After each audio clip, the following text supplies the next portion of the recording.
নমস্কার, আমি একটি স্বরচিত কবিতা পাঠ করে শোনাচ্ছি। ফিরে এসো সুদূর বন্ধু হতে, কবিতা হতে, গান হতে, মন হতে। মনের ভেতরের অদৃশ্য কান্নায় আমার দুচোখ ভাসে। সকালের আলোতে এত সুখ এত দুঃখ জানা নেই।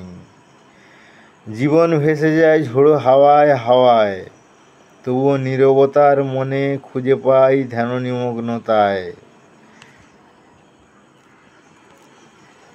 কোনো এক গভীর অন্ধকারে দিই ডুব মৃত্যুর মতো স্বপ্নে, ফেলে আসা দিন ফেলে আসা রাতি, তোমাকে নিয়েই আমার মৃত্যু যত অভিমান।